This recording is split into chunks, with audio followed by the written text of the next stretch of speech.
What is up, people?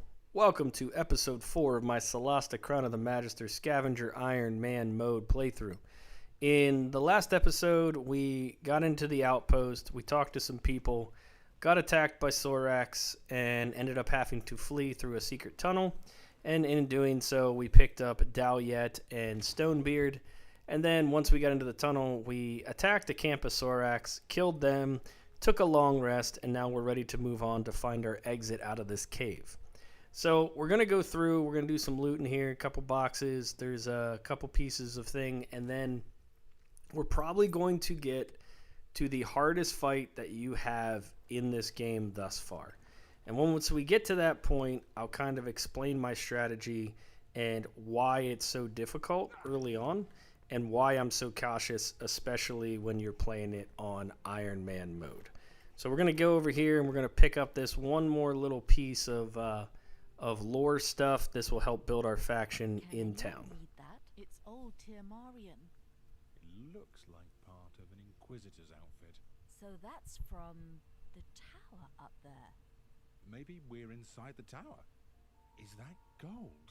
This is history. History all around us. Take it and let's move. The Soraks don't care about history, I'm sure. All right.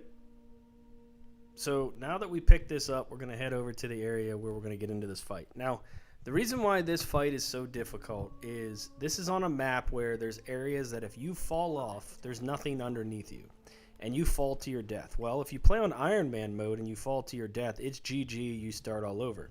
If you play on Scavenger or Catalyst, the Soraks you're about to encounter are absolutely going to try and knock you to your death. So your positioning is crucial on this map. Now, when I start this fight, I always start in cautious mode, and the first thing I do is I use my cantrip to light up all of the torches, because you can cast your cantrip that does light in order to light everything up, and it's not going to break you out of cautious mode. No, it's not going to put you into combat, and it really gives you a good viewpoint of the battlefield. And since you have some other people in your party, or if you're running with people that don't have dark vision, then having all of these torches lit for this fight is going to be a huge advantage.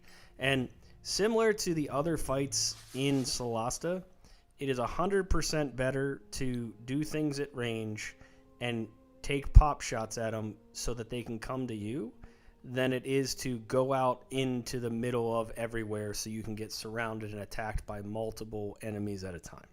Like I told you, these things will wreck your face, and so whether you play this on Scavenger mode, Cataclysm mode, normal mode, whatever, this is still going to be a pretty difficult fight, so just keep that in mind. So once I get done lighting up all the torches, usually the first thing that I always do is I take out the guy on the left. So there's a Sorak that's hiding up here on the left, and he is usually the first person that I like to take out with combat. He's the closest, and so he's usually number 1. So you can see there's other ones over there that are walking around. This is why I light it up, so I have visibility to everybody. And then once I get everything lit up, then we're going to start the combat. Now again, I wouldn't be this cautious if I wasn't doing a video series and I wasn't playing on Ironman mode, because the last thing I want to do is die like 4 videos in. So you don't have to be this cautious, but I am being this cautious for that exact reason. Now, similar to the previous fight, doing a nice little upcasted guiding bolt out of hidden is going to severely damage this thing. If it hits, and it should hit. Yeah, so not only did it hit, I think I pretty much crit that guy. So there you go. So that's the best way to start the fight. And then what I do is I move up a little bit so that I can get enough range on things. I put my 2 tankiest characters kind of up front here, so that if something does make it to me, they're going to be the ones getting targeted, not my friends in back. And then also, if a creature gets up to your party and they see you, it removes cautious from everybody. So if you keep your melees up front and you keep all of your range people and casters back, if a creature were to run up on you, it wouldn't take all of your party out of cautious mode, and so you can continue to get those juicy advantages on your attacks. All right, so now we're starting to set up some holding some actions here, so that as things move towards us, they're gonna have to take an attack. The thing is we pretty much surprised everything, so this round we could be more aggressive, but like I said, I like to wait for things to come to us. So I'm technically wasting a surprise round by not doing much with my characters, but I think in the long run, this is a smarter play than trying to get up and do some damage.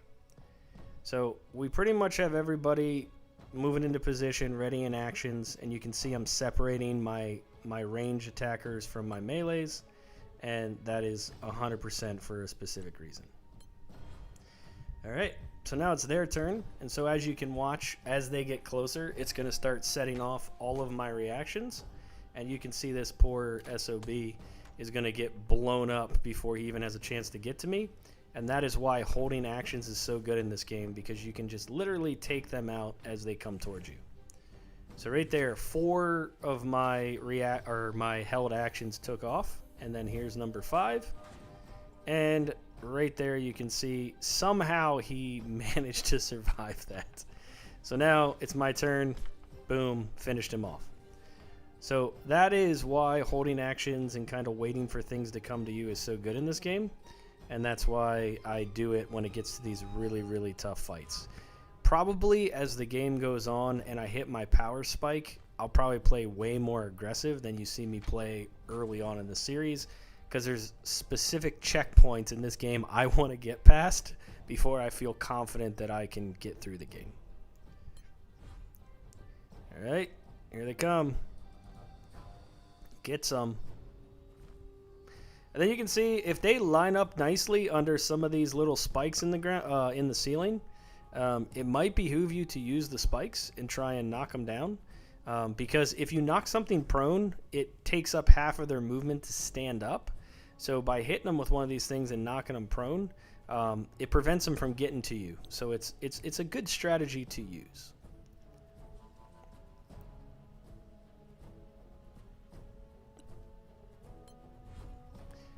All right. So there's what?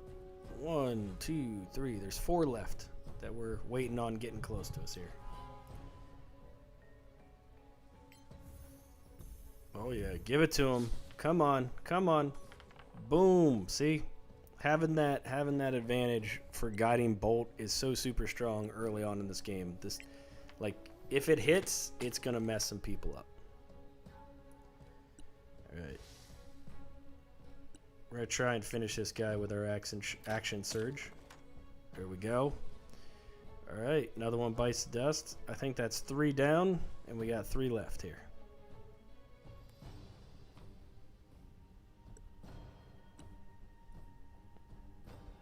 So even though Dalyet is only has daggers, he can do ranged attacks. It just doesn't show he has a ranged weapon. So just keep that in mind. If he's not in melee range, you don't have the ability to select a ranged weapon, but if you're trying to attack something out of his melee and his movement range, it will just automatically use a ranged weapon. Alright, so we're going to Hunter's Mark this guy to get a little extra damage. And then I decided to actually smack him with the thing falling from the ceiling. So you can see it knocked him down. Luckily, there was a like little wooden plank beneath him where he didn't fall to his death. But he still took some extra damage from falling down, and now he's prone. So utilizing those spikes is actually really nice, depending on where they land and if there's anyone underneath it.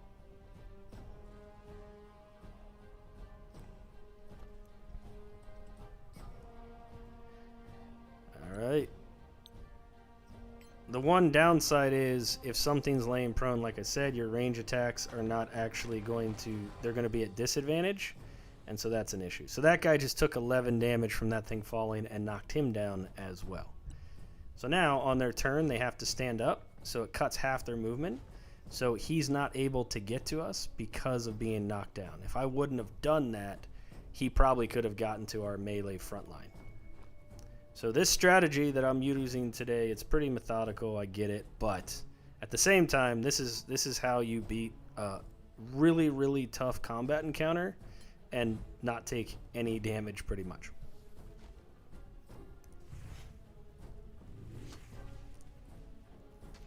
Oh, that sucked.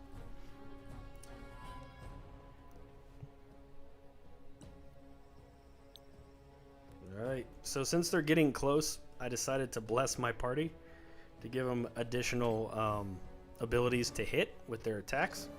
So hoping to utilize my fighter and my ranger and Daliet to try and do some damage to them before they get to me. And if they get to me, then I still have a better chance to hit them from where with my melee weapons as well.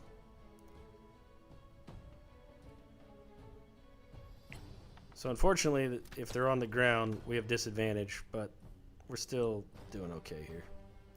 So now Daliet, he should be able to use his ranged attack as well. Alright, both hit.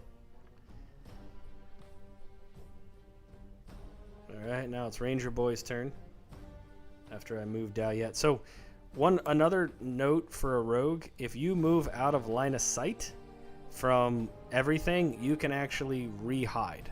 And so that's really nice because of your sneak attack. I tend to do that with my rogue characters if I ever play a rogue in the game, is that I find a spot that puts me completely out of line of sight, I re-hide, and then I come back out, because as a rogue you can bonus action hide, and so that way when you open up the next turn you actually will have advantage and get your sneak attack, which I don't do a lot of sneak attacking because I didn't pull a rogue in this, but maybe I'll run through this again and go over some of the other classes. We'll see. Alright, let's finish these fools off. Come get some. Come on, climb up here. Yes, sir. Oh, that's gonna hurt.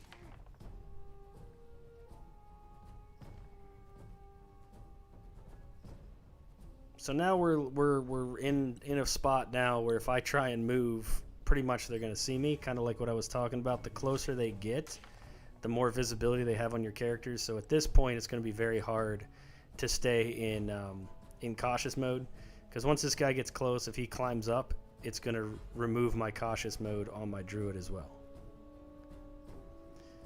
All right, we're getting to melee mode this time. We're starting to get to melee mode at this point. But you can see it took this much time before they even got into melee mode, and we're only down to 3 of them, and they're already hurting pretty good. So now we can just easily finish him off. So he's dead. And then now we're going to go to little Daliet. He's going to try and use his ranged attacks. So I used my bonus action to hide and then realized that it didn't really matter because I would have been seen if I came up top there, so I just ended my turn. And then I didn't use my my Hunter's Mark because I wanted to take 2 attacks on this guy. But I probably should have Hunter's Marked him. I thought I could kill him this round, but I missed my first attack. But we're doing pretty good still. Oh, that was terrible. This guy's throwing javelins from 20 miles away or whatever the heck he's throwing. Alright, get up in there. Dead. And now we're down to little homeboy who's throwing javelins from afar.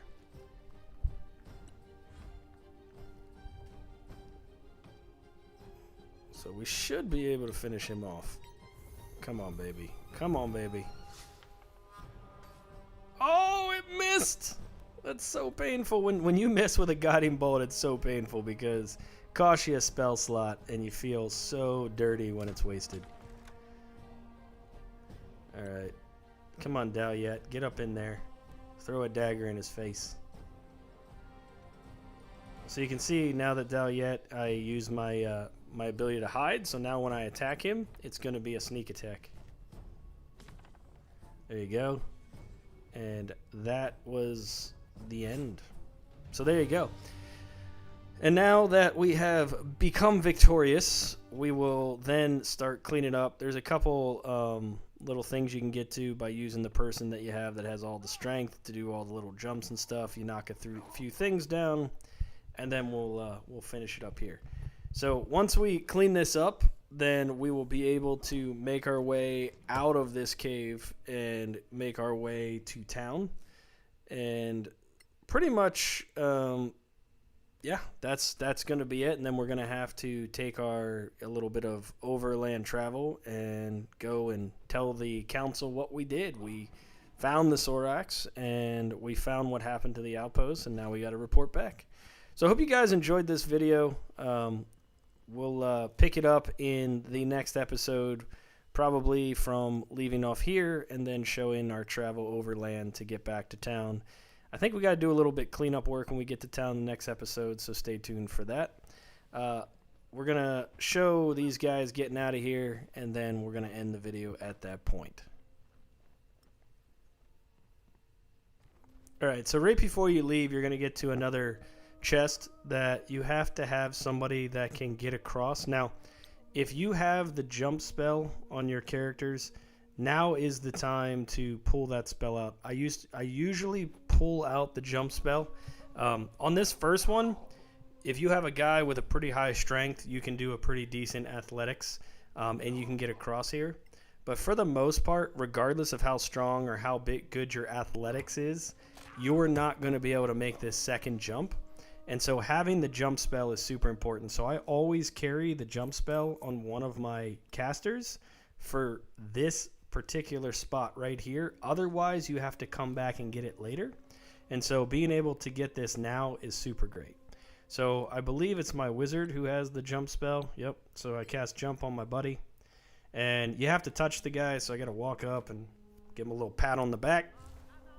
And so now he has the ability to jump, and now he can easily make this jump across here and then get this. So if you don't have the jump spell, you're going to have to come back here when you do have the jump spell or in a way to get across. So it's not necessary, but at the same time, if you're a completionist like I am, it makes sense to just say, hey, I'm going to put jump as one of the abilities I pick or the spells I pick for my wizard. Or if you have, I think, like, some of the subclasses and some of the other classes get jump as a spell. So if you don't want to waste a spell slot on your wizard, you can always use it on somebody else as well.